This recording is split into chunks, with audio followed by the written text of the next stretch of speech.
तो चलिए सीधा शुरू करते हैं। आज के इस विश्लेषण में हम एक बहुत ही दिलचस्प और प्राचीन रणनीतिक संघर्ष का जायजा लेने वाले हैं। हम जॉन एफ वॉलवोर्ड के नोट्स और एक्सोडस अध्याय 14 के शुरुआती 31 श्लोकों में दर्ज घटनाओं को एक विशुद्ध सैन्य और सामरिक नजरिया देने वाले हैं। मतलब एक प्राचीन इतिहासकार की तरह सोचिए।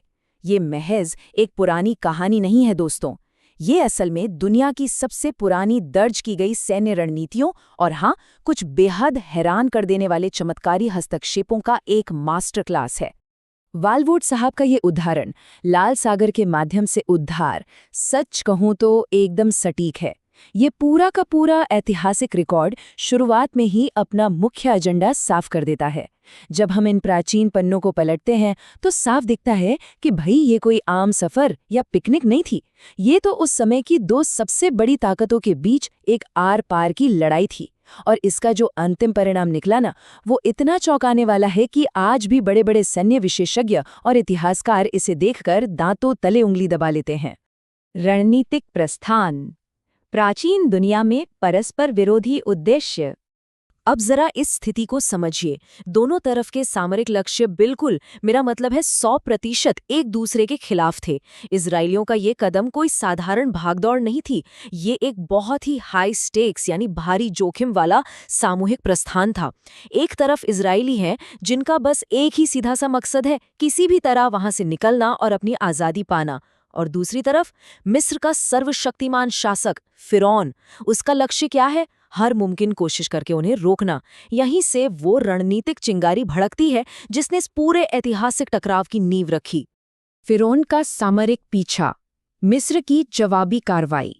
देखिए, जब इतना बड़ा समूह एक साथ निकलता है तो जाहिर सी बात है कोई भी ताकतवर शासक हाथ पर हाथ धरे नहीं बैठेगा, वो एक सैन्य रणनीति बनाएगा ही। बाइबल का ऐतिहासिक रिकॉर्ड बिल्कुल स्पष्ट रूप से बताता है कि फिरौन ने अपनी सेना के साथ इजरायलियों का पीछा किया। और एक बात ध्यान रखिए, ये कोई बातचीत या कूटनीतिक हल निकालने की कोशिश बिल्कुल नहीं थी, ये एक आक्रामक सैन्य कार्रवाई थी। प्राचीन रिकॉर्ड्स चीख कर बताते हैं कि फिरौन की सेना उन्हें पूरी रफ्तार से खतरनाक भौगोलिक फंदे की तरफ धकेल रही थी, लाल सागर की तरफ, एक ऐसी जगह जहां से बचकर निकलना लगभग नामुमकिन था। पीछा करना, जरा इस शब्द की गहराई को यहाँ समझते हैं। इस संदर्भ में इसका मतलब कोई आम पीछा करना नहीं है। ये इजरायलियों को बीच रास्ते में रोकने और उनके प्रस्थान को पूरी तरह कुचलने के लिए फिरौन की सेना द्वारा किया गया एक बेहद नपातुला, सक्रिय सामरिक प्रयास था। इस भारी सैन्य लामबंदी ने एक बात तो तय कर दी थी, अब कोई पीछे नहीं हट सकता। टकराव तय था। ये प्राचीन मिस्र की खौफनाक सैन्य ताकत का एक सीधा और स्पष्ट शक्ति प्रदर्शन था। युद्ध के मैदान में ईश्वरीय हस्तक्षेप, वो तीसरा चर। सैन्य रणनीति की भाषा में हम इसे एक थर्ड वेरिएबल या तीसरा चर कहेंगे। ये वो अप्रत्याशित एक्स फैक्टर था जिसने उस समय की स्थापित सैन्य रणनीतियों के सारे नियम ही पलट कर रख दिए। इस तीसरे चर की कार्रवाई बिल्कुल अचूक थी। इसने सीधे हस्तक्षेप किया और इजरायलियों की रक्षा की। अगर हम इसे एक सामरिक नजरिए से देखें तो ये उनके लिए एक अभेद्य रक्षात्मक ढाल बन गया था।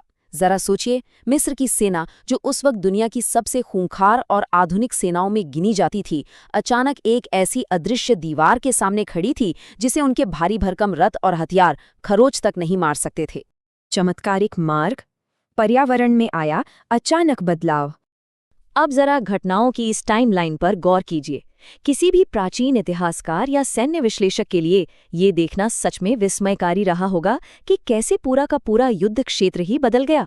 मतलब भौतिक पर्यावरण ही पलट गया।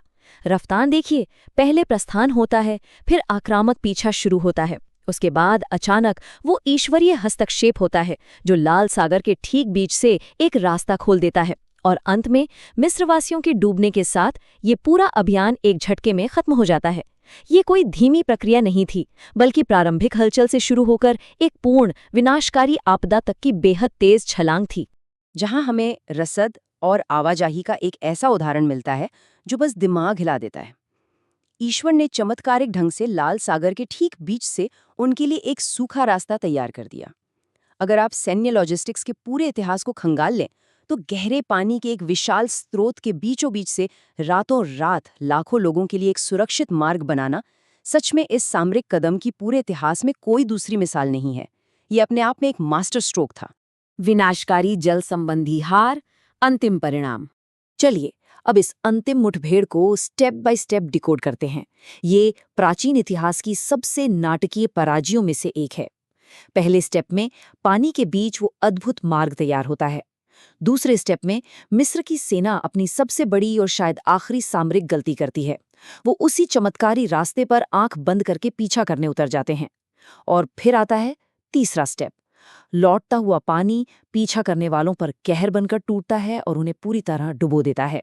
ये साफ तौर पर साबित करता है कि कैसे मिस्र की सेना का सिर्फ एक गलत सामरिक फैसला उनके संपूर्ण विनाश का कारण बन गया। जॉन एफ वॉलवॉर्ड के नोट्स का ये हिस्सा मुझे बहुत ही दिलचस्प लगता है। लौटते हुए पानी द्वारा विफल कर दिए गए और डूब गए। जरा सोचिए, ये हार कितनी पूर्ण और अचूक थी। वो लौटता हुआ पानी असल में एक अंतिम ऐसा रक्षात्मक उपाय बन गया जिससे बचा ही नहीं जा सकता था। मिस्र की सेना अपने सभी उन्नत रथों, हथियारों और घमंड के बावजूद इस अचानक हुए पर्यावरणीय पलटवार के सामने पूरी तरह से लाचार और शक्तिहीन थी। तो अंत में फिरौन की सेना के इस पूरे अभियान का फाइनल हिसाब किताब क्या निकला? उन्होंने समुद्र के बीच में पीछा करने की जुर्रत की, वे लौटते हुए पानी से बुरी तरह विफल हुए और बिना किसी अपवाद के पूरी तरह से डूब गए। एक चमत्कारी रूप से बदले गए भौगोलिक वातावरण में इस तरह बिना सोचे समझे पीछा करना उनकी सबसे बड़ी और आखिरी रणनीतिक भूल साबित हुई। यह हमें एक बहुत ही कड़ा सबक देता है कि युद्ध के मैदान में अप्रत्याशित परिवर्तनों को नजरअंदाज करना कितना घातक बल्कि जानलेवा हो सकता है। निष्कर्ष: ऐतिहासिक रिकॉर्ड का विश्लेषण।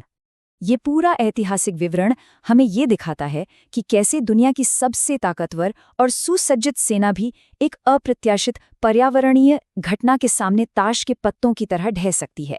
ये सामरिक विफलता का एकदम क्लासिक प्राचीन उदाहरण है। अब इस पूरे विश्लेषण को समेटते हुए एक बहुत ही गहरा सवाल उठता है जिस पर हमें विचार करना चाहिए।